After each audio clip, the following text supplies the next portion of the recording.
Seguir con la conferencia magistral, la cual es a cargo del doctor Ismael Fernando Chávez Díaz. ¿Se encontrará aquí en el panel el doctor? Claro que sí, por aquí estoy. ¿Qué tal? Buenas Ok. tardes. Hola, buenas tardes. Bueno, maestro. Bueno, doctor, ahorita voy a comenzar. ¿Sí? Bueno, buenas tardes nuevamente. Vamos a tener la conferencia magistral a cargo del doctor Ismael Fernando Chávez Díaz. Como ya lo mencioné, él es ingeniero en industrias alimentarias, maestro en ciencias en producción agrícola sustentable y doctor en ciencias en fitopatología. Actualmente es investigador titular en el Centro Nacional de Recursos Genéticos del INIFAP, donde desarrolla investigación en microbiología agrícola, fitopatología, bioprospección microbiana y recursos genéticos. Sus líneas de investigación incluyen microbioma vegetal, bioinsumos, control biológico y diagnóstico fitosanitario. Además, es miembro del SNI nivel 1 y cuenta con más de 38 artículos científicos, 3 libros y 9 capítulos. Destaca por integrar investigación, innovación, formación académica y transferencia tecnológica para fortalecer la agricultura sustentable. El título de su conferencia magistral lleva por nombre Conservación Estratégica y Bioprospección de Recursos Genéticos Microbianos, una base para la soberanía alimentaria, la resiliencia agrícola y la innovación biotecnológica. Adelante, doctor. Muchísimas gracias.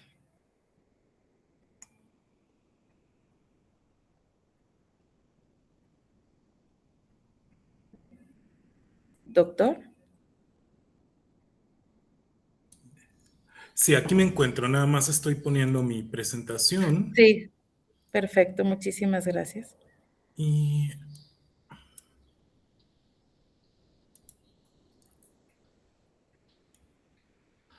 muy bien.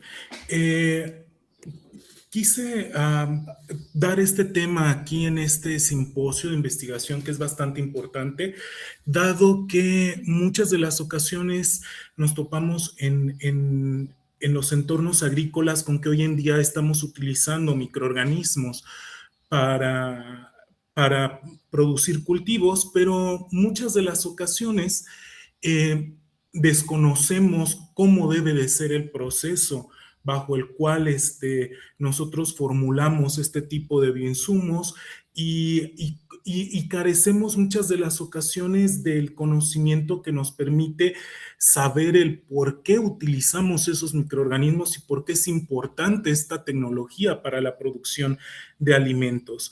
Entonces, vamos a empezar un poquito viendo la importancia de lo que son los recursos genéticos microbianos, cómo es que tienen un impacto real sobre los entornos agrícolas y no nada más sobre los entornos agrícolas, sino con todos los ecosistemas.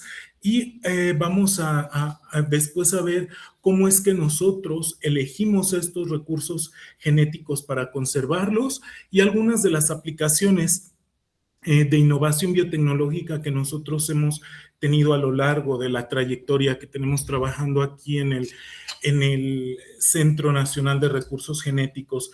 Y digo, hablo en plural, dado que pues el trabajo que yo desarrollo no es únicamente mío, sino que también es trabajo de los estudiantes que vienen aquí a hacer estancias, a hacer tesis, de los compañeros con los cuales colaboro, y que en conjunto vamos armando este tipo de trabajos que tienen un impacto en lo que es la conservación de la biodiversidad microbiana para la alimentación y la agricultura. Voy a iniciar esta plática con esta frase de Elizabeth Merma que dijo en un programa sobre ecosistemas que llevó a cabo las Naciones Unidas en el 2014 en Egipto. Nos dice, la principal causa de pérdida de la biodiversidad es el cambio climático Y la solución al cambio climático depende principalmente de la biodiversidad. Entonces, con esta frase lo que yo quiero enfatizar es que hoy en día la forma que tenemos de producir alimentos y la forma en la cual estamos nosotros dando manejo a los esquemas agrícolas es que utilizamos diferentes tipos de tecnologías y productos que de alguna manera están mermando la biodiversidad del suelo, y esta biodiversidad está intrínsecamente ligada con el mantener las condiciones agroclimáticas o de los ecosistemas, bueno, las condiciones agroclimáticas de nuestro agroecosistema y de los ecosistemas también naturales. Y pues precisamente para poder mitigar ese cambio climático necesitamos echar mano de la biodiversidad, y vamos a ver por qué. Muy bien, entonces un concepto actualizado de la FAO nos dice que los recursos genéticos son el capital de la vida.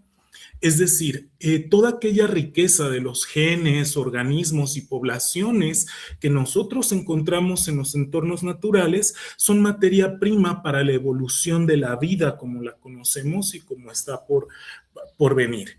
Entonces, durante su transición por este planeta, todos estos genes, organismos y poblaciones, desde un punto de vista antropogénico, son la base biológica para que nosotros podamos producir alimentos, para que podamos adaptarnos al cambio climático y para poder generar innovación biotecnológica.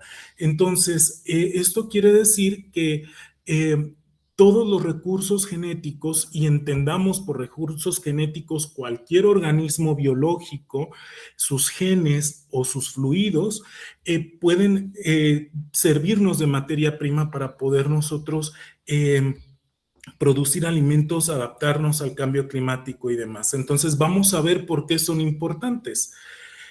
Entre estos recursos genéticos que nosotros podemos encontrar, en muchas de las ocasiones visualizamos únicamente animales, plantas, pero también junto con estos animales y estas plantas tenemos a los recursos genéticos microbianos, que vienen siendo un segundo genoma completo que acompaña a los recursos genéticos, y los vamos a encontrar en el agua, produciendo una muy buena cantidad del oxígeno que nosotros respiramos. Los vamos a encontrar en el suelo, los vamos a encontrar asociados a los animales, no únicamente generando enfermedades, sino que son parte de la salud de nuestro ganado y de nuestros animales. Los vamos a encontrar en nuestros alimentos, y hemos aprendido a sacar provecho de estos recursos microbianos para poder extender la vida de anaquel o darle mejores propiedades a los alimentos que consumimos actualmente, y pues los encontramos asociados a los recursos acuícolas y a la agricultura. Todas las plantas tienen asociadas a sus raíces, a sus frutos, a sus flores, a sus hojas, diversos microorganismos que cumplen una función esencial para que las plantas puedan expresar su genotipo tal y como nosotros las conocemos, y puedan derivar en proporcionarnos alimentos. Entonces, ¿por qué son importantes los recursos genéticos microbianos? Por inicio de cuentas, porque dan inicio a lo que es el proceso de vida en la rizósfera. Es decir, todos estos microorganismos que están asociados a las raíces están promoviendo el crecimiento vegetal, el movimiento de nutrientes, y que van a permitir que las plantas tomen esos nutrientes para poderlos integrar a los fotosintatos y formar diferentes moléculas que al fin y al cabo pasan a lo que nosotros conocemos como alimentos, y es lo que nos nutre.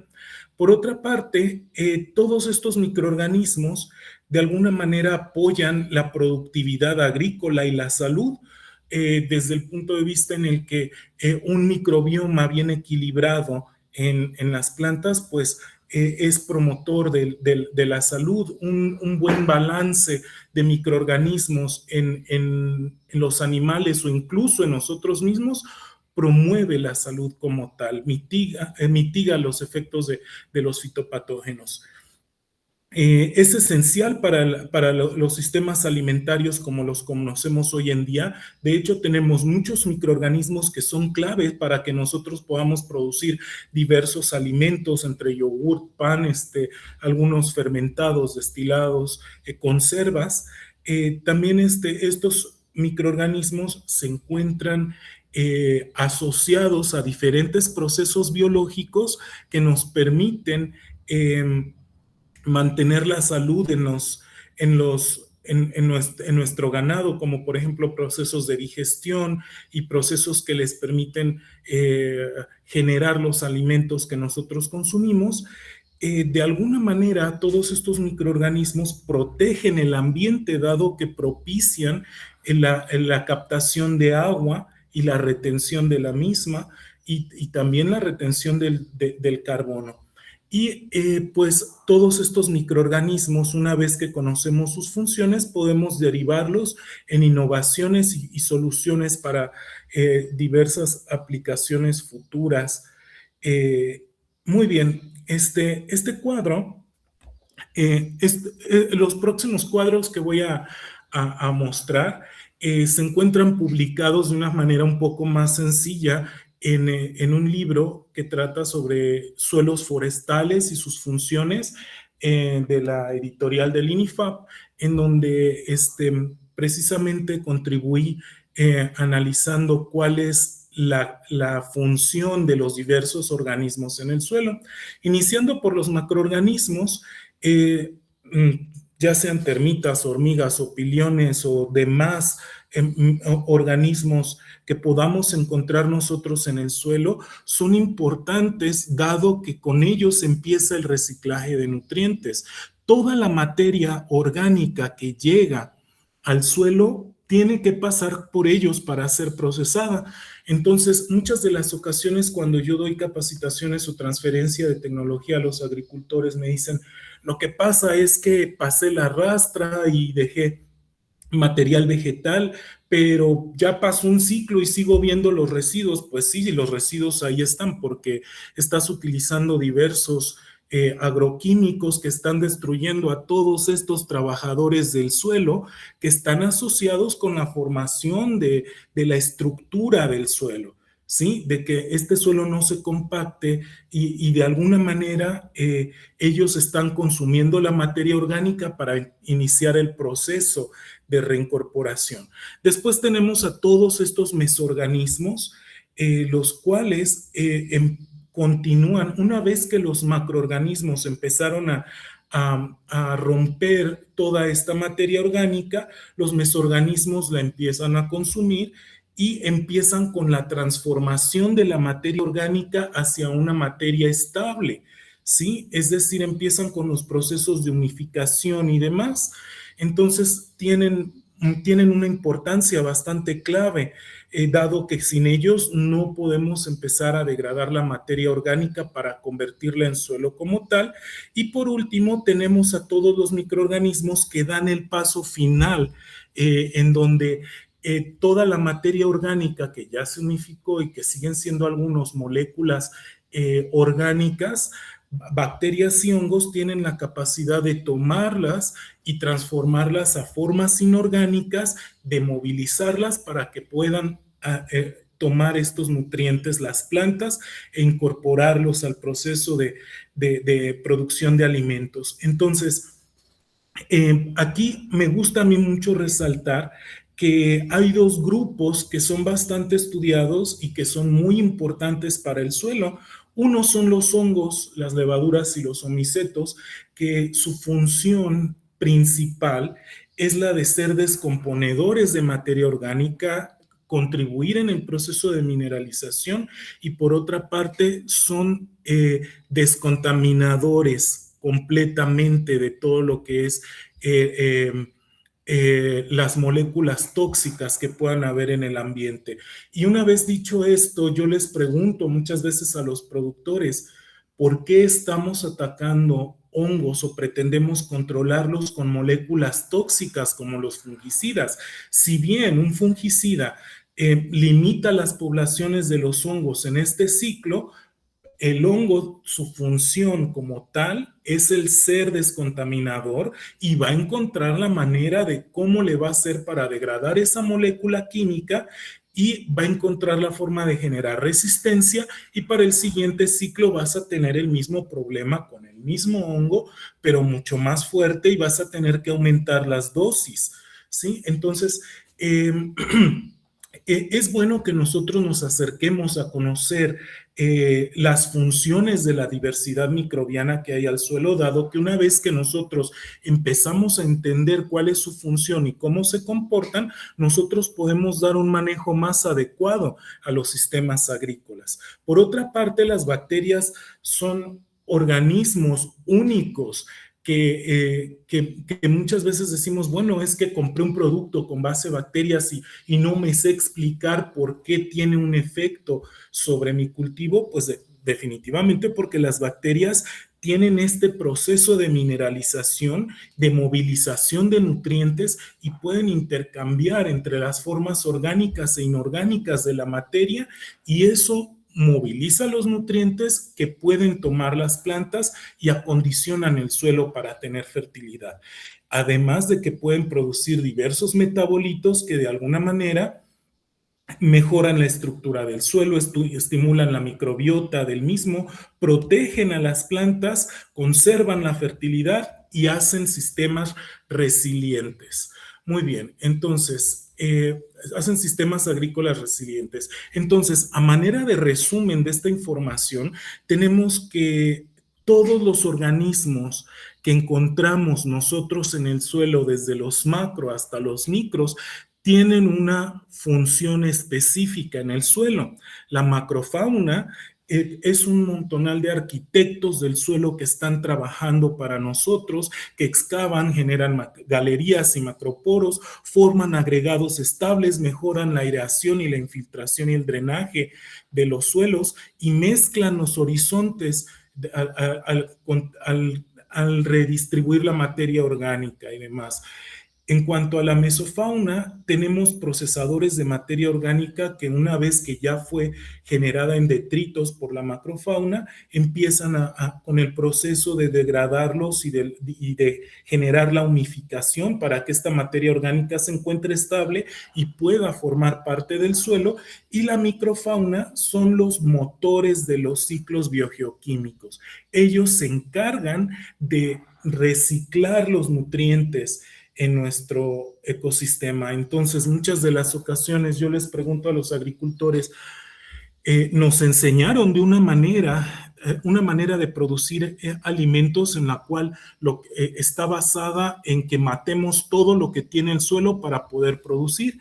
Y al día de hoy, lo que yo invito a los agricultores es encontremos métodos y técnicas que nos permitan de alguna manera no excluir a todos estos organismos del suelo, sino ver de qué manera voy a aprovechar sus funciones para incorporarlos a trabajar en el sistema de producción de alimentos, que es la agricultura.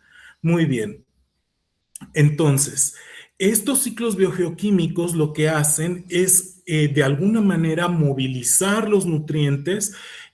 Por una parte, secuestran carbono, por ejemplo, los hongos ectomicorrízicos son buenísimos para poder secuestrar carbono en la necromasa fúngica y formando algunos compuestos estables que son bastante recalcitrantes como los glucanos, la necromasa fúngica y la melanina, y todo esto contribuye a disminuir la concentración de gases invernadero en nuestro planeta. Por otra parte, pues también tenemos los microorganismos que ciclan nutrientes como el nitrógeno y el fósforo, que simplemente si nosotros no los tenemos en nuestro sistema, por más fertilizante que nosotros estemos utilizando en las plantas, no vamos a lograr cultivos bien nutridos, dado que aun cuando el fertilizante en muchas ocasiones se encuentra en formas puras, en algunas de las ocasiones necesita ser procesado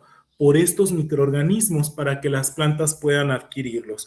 Y el hecho está, vemos el hecho de que podemos con estos microorganismos, una vez que los aprovechamos, reducir los niveles de fertilización en los cultivos. Es decir, hacer mucho más rendidores, por así decirlo, los fertilizantes. Muy bien, entonces, una vez que ya hemos estado viendo toda esta parte de todo lo que vive en el suelo y las funciones que tienen, nosotros podemos definir que la productividad agrícola se basa en suelos vivos, cultivos más productivos y sostenibles que están asociados a una gran diversidad microbiana. ¿Sí? Entonces, la biodiversidad microbiana del suelo es quien aporta resiliencia y es quien hace sistemas agrícolas estables. Esto dado a la funcionalidad que tienen los microorganismos que están realizando diferentes funciones en el suelo. Yo, como se los explico a los estudiantes y a los agricultores, es que cada uno de estos microorganismos funciona a manera de un sistema de engranaje, como si fuera un reloj. Cada organismo ejerce una función biológica en su actuar y esta función biológica no es otra cosa más que los dientes que encajan con la función biológica de otro organismo que permite que gire toda esta maquinaria. Entonces, si nosotros llegamos a romper uno de estos engranes de esta maquinaria que es el suelo, lo que vamos a lograr es que tengamos algunos problemas, por ejemplo, problemas de enfermedades, problemas de mala nutrición, problemas de salinidad y demás. Eh, eh, y, perdón, perdón, me ando ahogando. Y pues, si nosotros logramos tener ecosistemas, agroecosistemas diversos en los que incluyamos a todos estos microorganismos, pues entonces podemos obtener que toda esta red de funciones, que es bastante compleja y que es extensa, pues tenga algunas funciones o mecanismos clave, como es el servicio de generar la descomposición de la materia orgánica, ciclar los nutrientes, interactuar con las plantas y otros organismos que resulta en la estimulación del cultivo y la supresión de algunos fitopatógenos. Si nosotros logramos tener este conjunto de mecanismos trabajando en nuestro suelo, esto va a resultar en servicios ecosistémicos como lo es la provisión de alimentos, la regulación del clima, la descontaminación del agua y del suelo y el control biológico. Y esto es productividad agrícola, ¿sí? Entonces, si ven, estamos metidos en un círculo vicioso, no vicioso, en un círculo virtuoso en el cual la productividad agrícola se liga a la biodiversidad, a sus funciones, a cada una de las cosas que hacen para poder producir alimento y obtener beneficios. ¿Sí? Si nosotros tenemos un suelo con microbiota equilibrada, vamos a lograr tener este ciclo completo. Muy bien. Entonces, ahora, ya que vimos cuáles son las funciones de todos estos organismos y cómo es que interactúan en la producción de alimentos, podemos definir ahora bien claro qué son los recursos genéticos microbianos.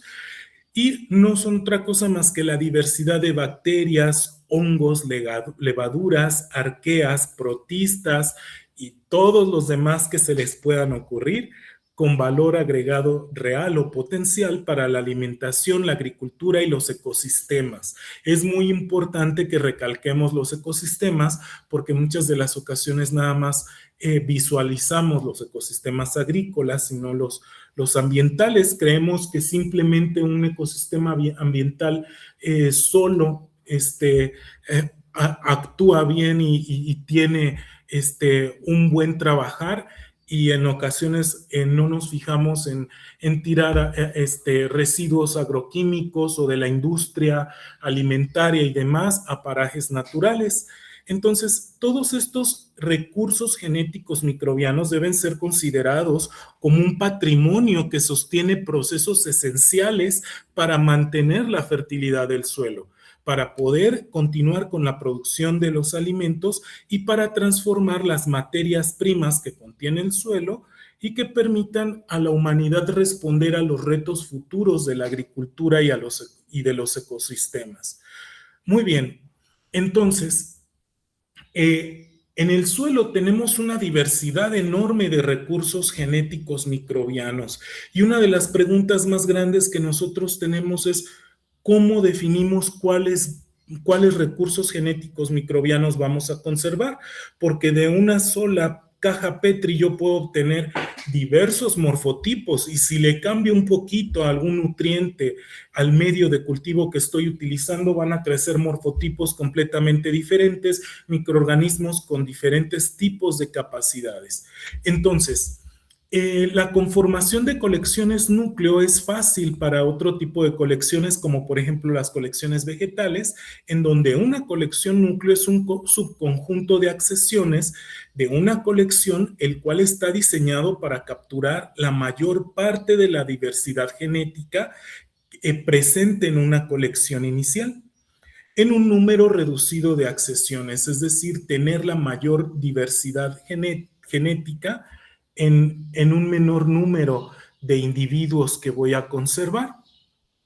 Sin embargo, las colecciones microbianas, aunque son fundamentales para conservar algunas cepas de interés, es complicado generarlas, dado que nos vemos obligados a reducir el número de aislamientos para facilitar la investigación de estos y optimizar recursos, pero en realidad una colección núcleo de microorganismos puede ser realmente inmensa y ser bastante difícil de manejar y de conformarla, gastando diversos recursos. Entonces, los métodos tradicionales que se utilizan para la conformación de colecciones núcleo, como la filogenia, la caracterización y los métodos de distancia, no son útiles para poder conservar los recursos microbianos.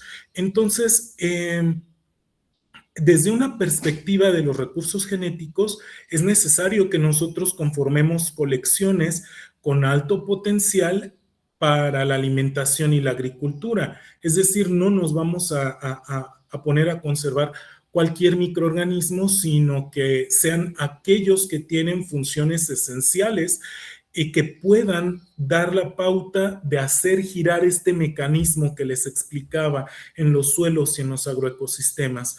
Entonces, estas colecciones deben de contener material genético capaz de expresar funciones asociadas a los procesos biológicos que conservan los ecosistemas y la funcionalidad de los mismos. Entonces, nosotros encontramos la respuesta de cómo generar estas colecciones microbianas a través de un modelo de bioprospección en donde hacemos aislamientos dirigidos, evaluamos cuantitativamente grandes cantidades de aislamientos y generamos un valor de desempeño microbiano.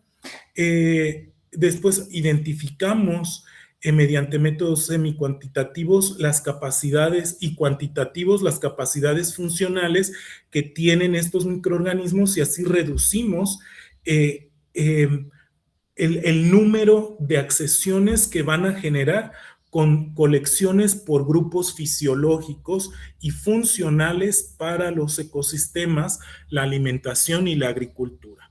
Muy bien, entonces, este modelo de conservación que nosotros hemos desarrollado también contempla la parte del aprovechamiento y lo basamos en lo que es la bioprospección de estos recursos genéticos microbianos, el cual pues este modelo está basado en 4 fases que nosotros aplicamos, que es primero la fase de recolección, en donde ubicamos lugares de donde podemos obtener microorganismos con capacidades específicas. 2, la fase de preparación, en donde aislamos y de alguna manera caracterizamos estos microorganismos. 3, hacemos una fase de selección. Y 4, hacemos una fase de conservación para la posteridad. Todo esto basado en el protocolo de Nagoya, porque hoy en día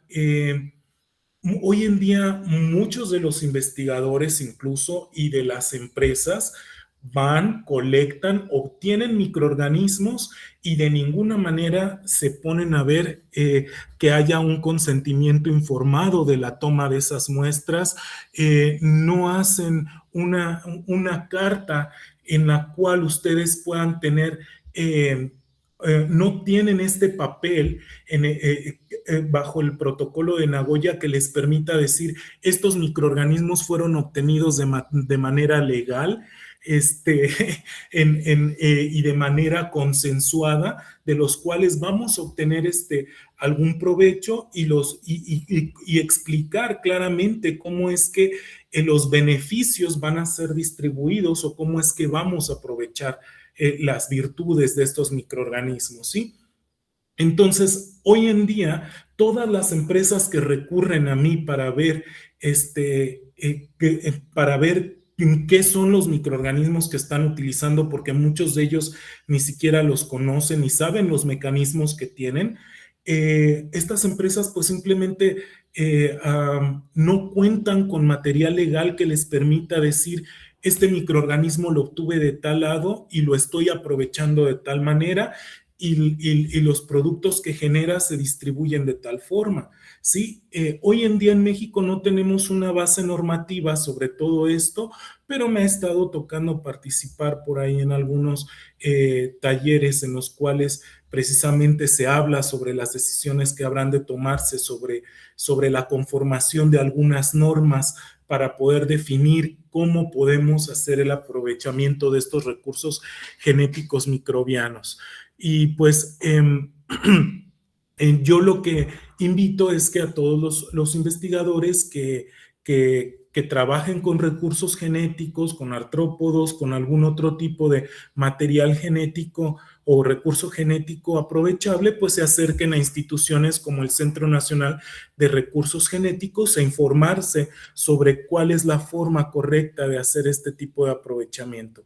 Muy bien, entonces vamos a pasar a la fase 1, en donde nosotros ubicamos fuentes de obtención y aplicación de los recursos genéticos microbianos. Es decir, nosotros para poder obtener algunas funciones, algunos microorganismos con funciones claras que nos puedan apoyar, ya sea en la producción de alimentos o en la conservación de ecosistemas, pues recurrimos a diferentes fuentes de muestra. Por ejemplo, si queremos nosotros promotores de crecimiento vegetal, productores de metabolitos o agentes de control biológico, recurrimos al sector agrícola forestal. Si necesitamos algún microorganismo que detenga el deterioro de alimentos o que nos permita elevar el contenido nutrimental de alimentos o generar probióticos, recurrimos a la industria alimentaria. Si queremos microorganismos que de per se sean un alimento o que aporten proteína, recurrimos al sector alimenticio. Y si queremos obtener probióticos para ganado, algunos microorganismos para bioremediación, o queremos mejorar las condiciones del rumen de algún ganado, o limitar la acción de algunos patógenos, recurrimos al sector pecuario. Posteriormente, una vez que tenemos las muestras, ya sean de suelo, de rumen, de cualquier, de desechos industriales o de alimentos, pues procedemos a procesarlas. Para la parte agrícola como tal, que es la que yo trabajo, pues utilizamos un método de diluciones seriadas y siembras de alícuotas en medios específicos que nos permiten ubicar cuáles son las funciones que tiene cada microorganismo, los incubamos y los aislamos. Y pues algunos de estos medios selectivos nos permiten identificar cuáles son fijadores de nitrógeno, solubilizadores de fósforo, de potasio, movilizadores de zinc, productores de sideróforos, que degraden materia orgánica como celulosa, lignina, que produzcan peroxidasas, que degraden quitina y demás. En cuanto a la fase 2, una vez que nosotros tenemos un cultivo puro, lo que hacemos es empezar a ver sus cualidades y los clasificamos por morfotipos. Una vez que tenemos los morfotipos, procedemos a visualizarlos a microscopio y en dado caso, como por ejemplo en el de los hongos, los omicetos y las levaduras, podemos ver algunas estructuras que nos pudieran dar el indicio de ver qué tipo de microorganismo es y en algunos casos poder incluso determinar un posible género. Posterior a eso, nosotros en los mismos medios que nosotros estuvimos obteniendo microorganismos, vamos a tratar de generar un perfil metabólico completo que tengan cada uno de estos morfotipos que aislamos y entonces si son fijadores de nitrógeno definimos si es que fijan el nitrógeno en forma de nitritos o de amonio, si es que están, cuál es el potencial semicuantitativo o cuantitativo de solubilizar fósforo, zinc, potasio. Vemos la capacidad real que tienen de degradar algunos sustratos como la quitina, si es que tienen acción lipolítica o si son capaces de producir sideróforos, si es que son capaces de romper celulasas, de producir peroxidasas o ligninasas para la reincorporación de materia orgánica.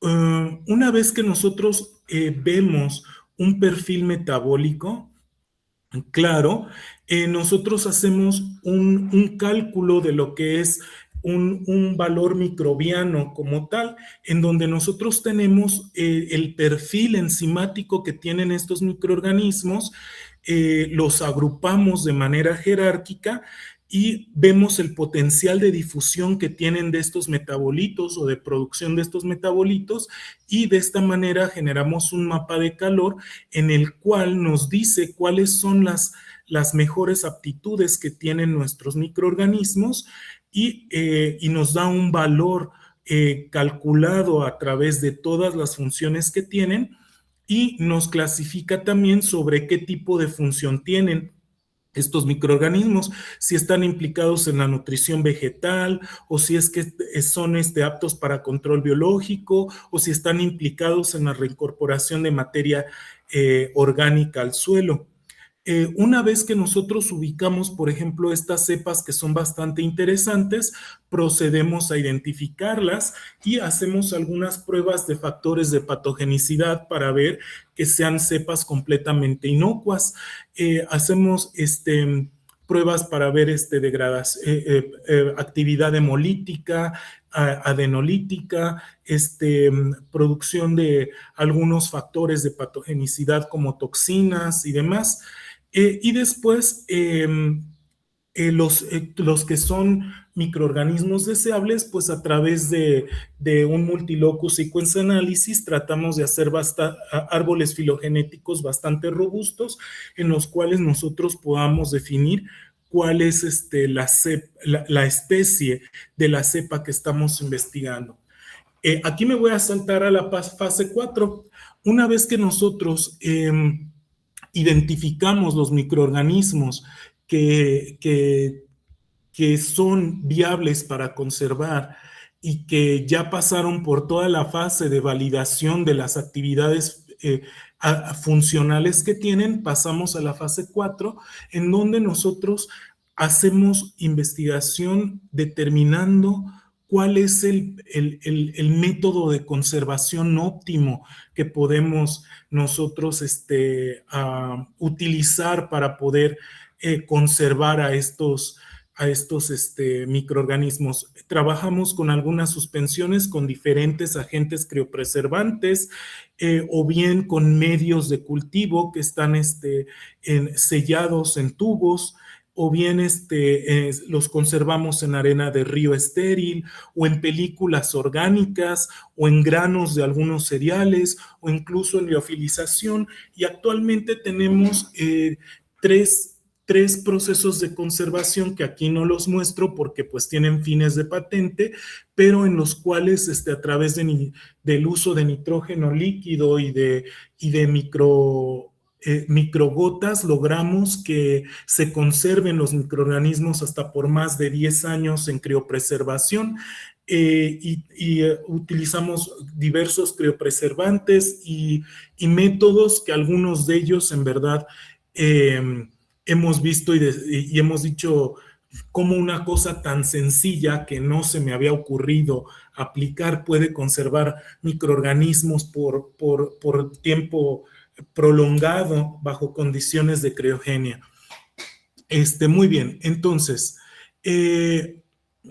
esto era nada más para mencionarles los diferentes tipos de conservación que tenemos y vamos a ver entonces lo que es la fase 3, que es la evaluación y la validación de la parte de la actividad biológica de estos microorganismos, que es en donde nosotros generamos aplicaciones que tienen capacidad de derivar en innovaciones agrícolas y con las cuales nosotros hemos generado algunas publicaciones.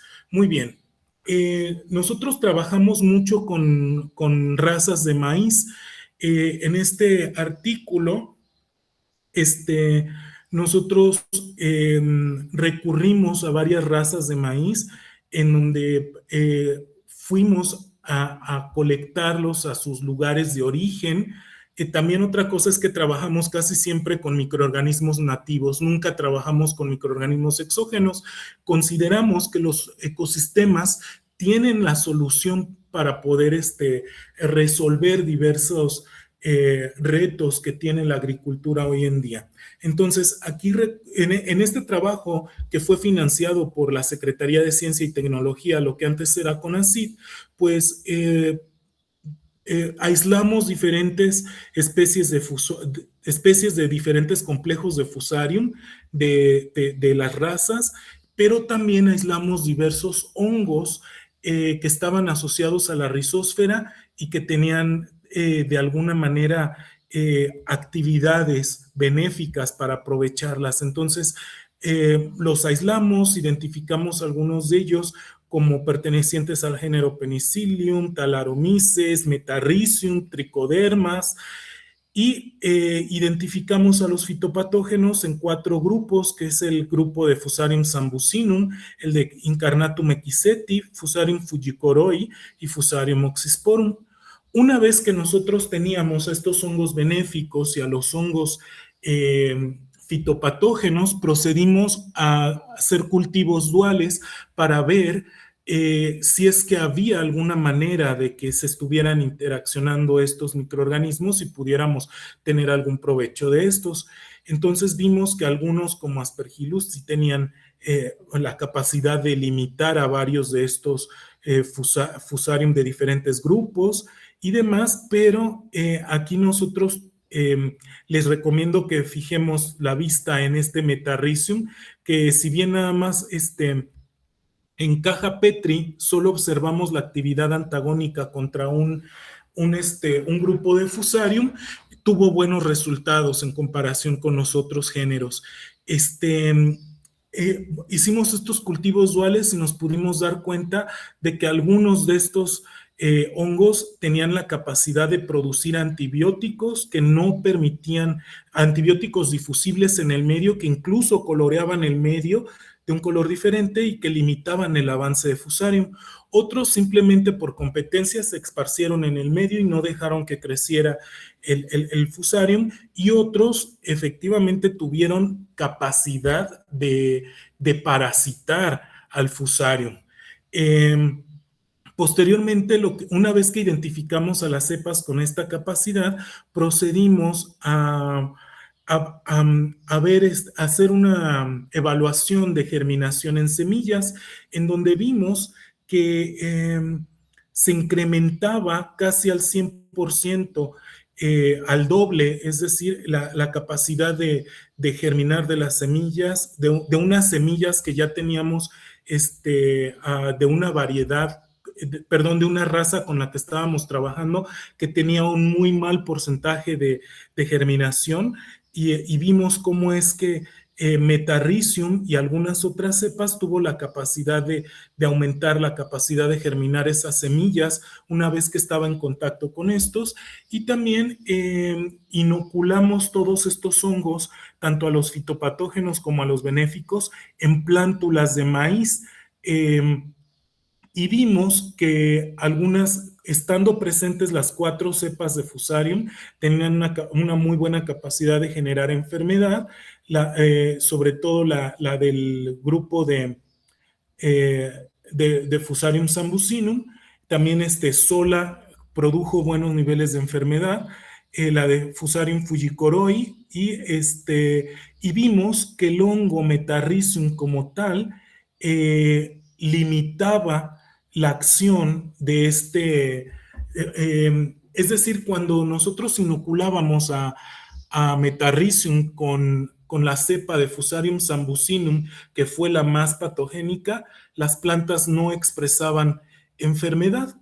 Entonces lo que hicimos fue, dado que ya habíamos explorado algunas en la capacidad antagónica y vimos que no había mucho efecto por parte de Fusarium, vimos la parte de la colonización. Cuando nosotros inoculamos de manera separada Metarrhizium y Fusarium sambucinum, vemos que Fusarium sambucinum se distribuye bastante bien en lo que es la corona, la semilla y la raíz del maíz. Y Metarrhizium, pues, invade de una forma muy restringida estos tejidos. Pero cuando inoculamos juntos a Fusarium sambucinum con Metarrhizium, nosotros observamos que baja drásticamente la capacidad de Fusarium sambucinum para entrar a la planta, y Metarrhizium invade un poco más los tejidos sin causar enfermedad. Después vimos cómo estas semillas inoculadas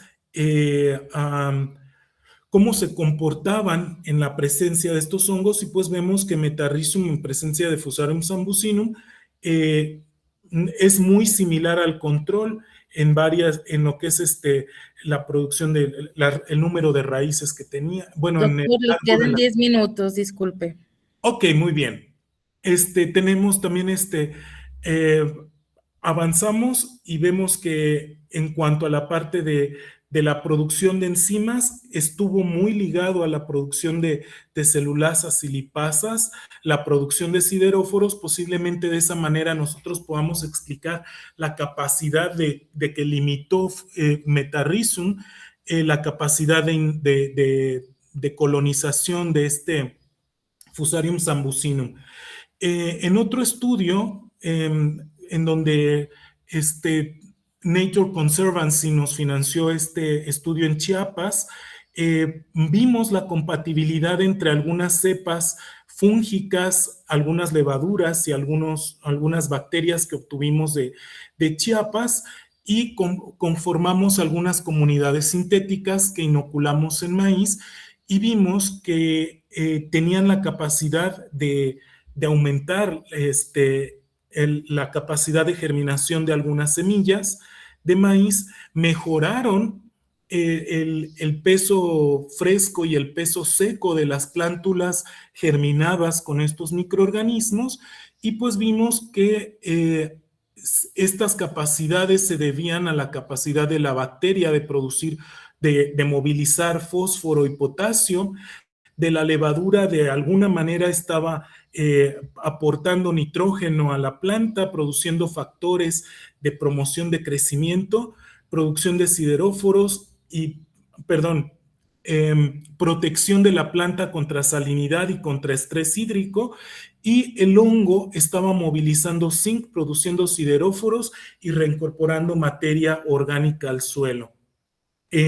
A los agricultores se les dio una capacitación de cómo utilizar estos consorcios microbianos, y pues aumentaron. El año pasado al que se hiciera el estudio, habían únicamente cosechado en 4 toneladas de maíz, y al aplicar estos microorganismos aumentaron a 9 toneladas de maíz, y aquí podemos ver el maíz producido con fertilización convencional y el maíz que se obtuvo con el consorcio.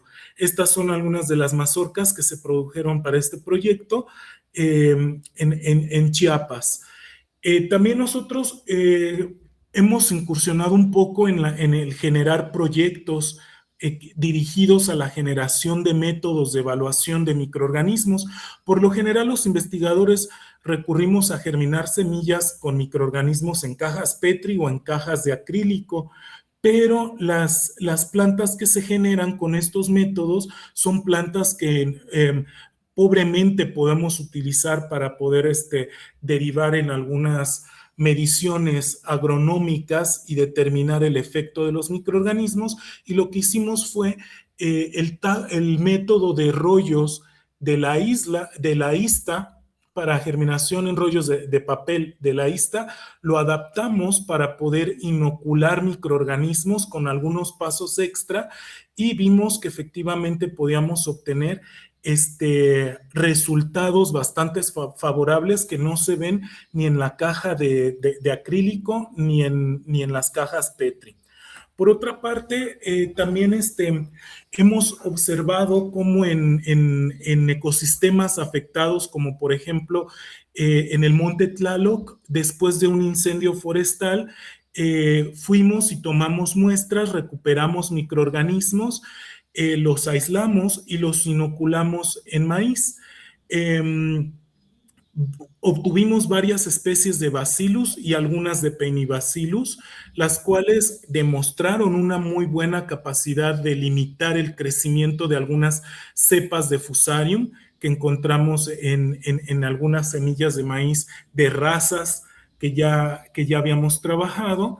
Y hicimos las pruebas de germinación con el método de la ISNA en un híbrido llamado 391 del INIFAP. Aquí tenemos las plántulas a las cuales solo se les puso agua, y aquí tenemos las plántulas que fueron inoculadas con Bacillus de diferentes cepas. Posteriormente tomamos una raza que se llama raza negro mixteco. Doctor, le queda un minuto. Muy bien, y esta raza de negro mixteco tenía ya asociadas diferentes cepas de Fusarium.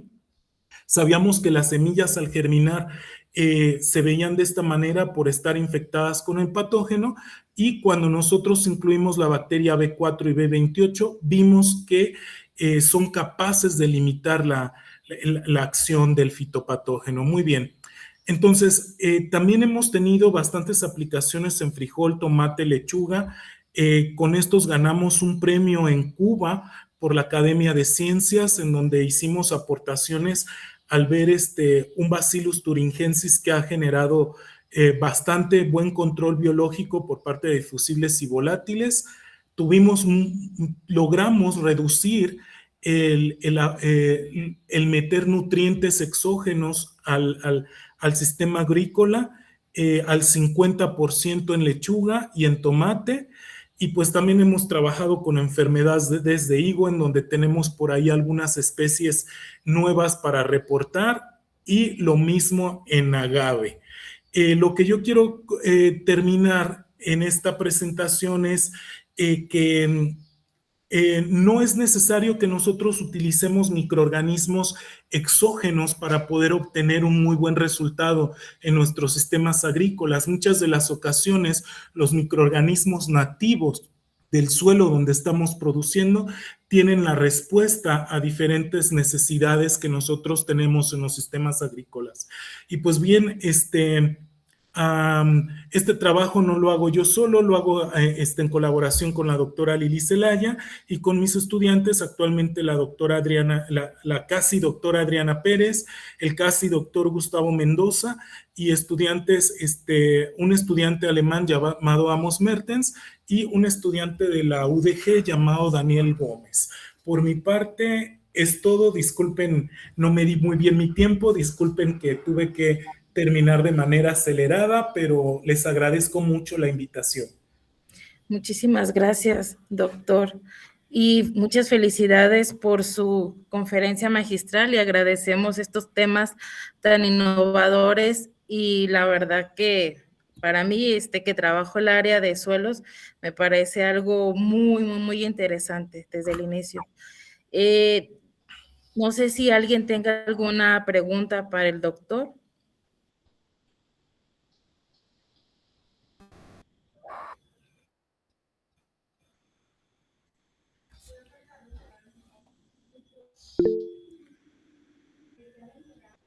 ¿No? A ver, deje checar aquí en el chat.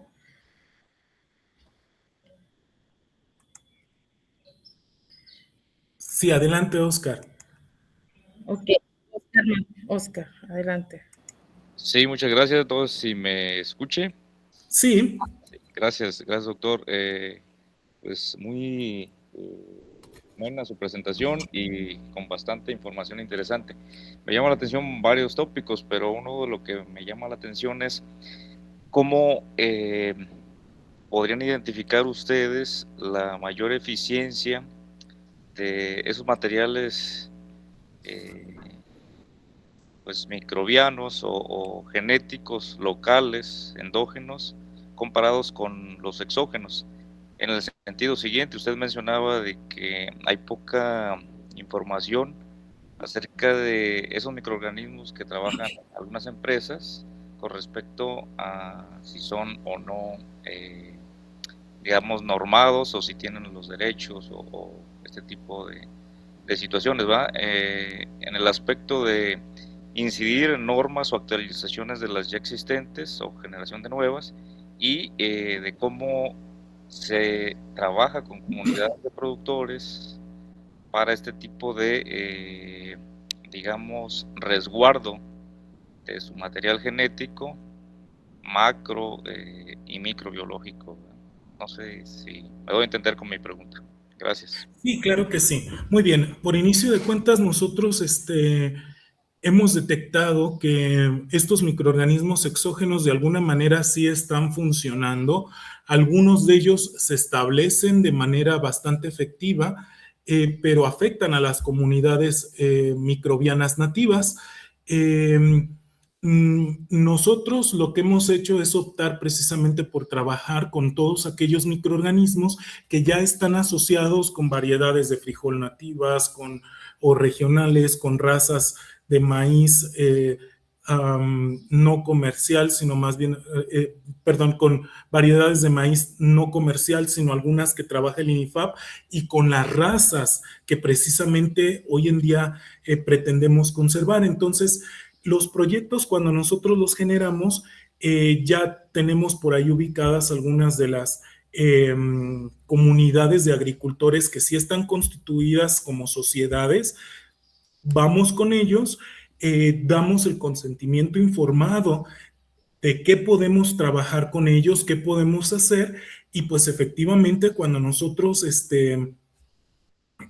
obtenemos el permiso de las comunidades por parte de ellos para poder trabajar los suelos o las razas que ellos están trabajando y que han venido conservando, y empezamos con la parte experimental en donde aislamos, hacemos todo este proceso de bioprospección, y al final, en muchas de las ocasiones, les dejamos a ellos la forma de cómo puedan reproducir estos microorganismos, pero están conservados en el CNRG. Y también aquí conservamos las variedades, las razas las razas de maíz. Se trae la semilla, los microorganismos se conservan por aparte, y estamos nosotros, cuando ellos nos llegan a pedir eh, eh, más copias de trabajo, pues se las facilitamos. Efectivamente, todo esto, pues efectivamente lleva un costo, ¿sí? Y lo hacemos con proyectos financiados, ya sea por la Secretaría de Agricultura, por algunas instituciones interesadas como The Nature Conservancy, o por parte de proyectos fiscales del INIFAP. No sé si eso conteste tu pregunta. Sí, sí, nada más la parte esta, muchas gracias a todos, la parte esta de, mencionó que estaban trabajando con unos colaboradores para generar actualizaciones en las normatividades y o generar nuevas normas para, digamos, resguardar Uh -huh. los derechos de de uso, de reproducción, de conservación de estos microorganismos con respecto a otro tipo de políticas, que por ejemplo, en cuestiones genéticas, algunos maíces que todavía han sido vetados, y luego que siempre no, que se permiten. No sé si eso mismo sucede en la parte de microorganismos. Sí, mira, el asunto es que tenemos mucha volatilidad por parte del gobierno. Un día te dicen una cosa, otro día te dicen otra. Si bien ya se había empezado una propuesta de norma para ver todo lo que son los insumos para el campo y precisamente tocando esta parte de los bioinsumos, pues se avanzó bastante con un grupo de investigadores, ya se tenía una propuesta y de un día para otro ahorita no hay tiempo para darle seguimiento a esto. Y ahí quedó. Bueno, pues, muchas gracias, muy interesante. Gracias. Sí. Muchísimas gracias, doctor Fernando. Agradecemos el tiempo y su conferencia magistral. Y yo tengo nada más una pregunta. En dado caso que nosotros queramos realizar algún tipo de estudios, ¿lo contactamos vía correo con el INIFAP o es cuestión personal o para poder llevar a cabo un estudio de metagenómica, más que nada en suelos? Ok, para un estudio de metagenómica sí nos pueden, me pueden contactar personalmente, les vuelvo a poner mis datos. Ahí está mi teléfono, ahí están mis correos y sí lo podemos checar con algunos colaboradores que precisamente trabajan en esa área. Yo, si te fijas, me especializo más en cuestiones de nutrición con microorganismos benéficos y limitación de enfermedades vegetales, todo con técnicas dependientes de cultivo. Estoy empezando a trabajar cuestiones genómicas. Definitivamente sí es necesario que empecemos a hacerlas. Sobre todo estoy trabajando con transcriptómica para ver los efectos que tienen, para explicar un poco más el fenómeno de promoción de crecimiento y el asunto del control biológico. Sí, pero sí, me puedes contactar y ya yo te derivo con cualquiera de los compañeros que estén trabajando eso y podemos colaborar. Yo siempre les comento, estamos abiertos a la colaboración.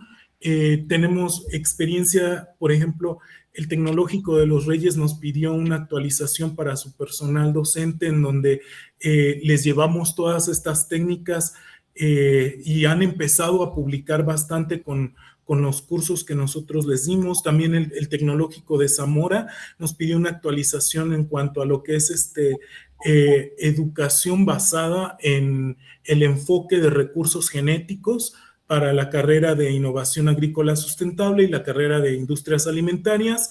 Y hemos dado capacitaciones a diferentes docentes de universidades en cuanto a lo que es micología agrícola, bacteriología agrícola, virología agrícola y demás. Entonces, pueden de alguna manera contactarme y aquí en el INIFAP se buscan a los investigadores que puedan cubrir con las necesidades que ustedes tienen. Ok, muchísimas gracias, doctor. Pues le agradecemos su conferencia, y agradecemos también a los diferentes ponentes del día de hoy. Y pues damos por terminada la parte de las ponencias. Tenemos un receso de 2 a 2:30 y posteriormente viene un taller a cargo del doctor Edgardo. Agradecemos su atención el día de hoy y les invitamos a continuar con los talleres. Muchísimas gracias, doctor. Gracias, Fernando. hasta luego. Gracias, hasta luego. Buenas tardes. Buenas tardes.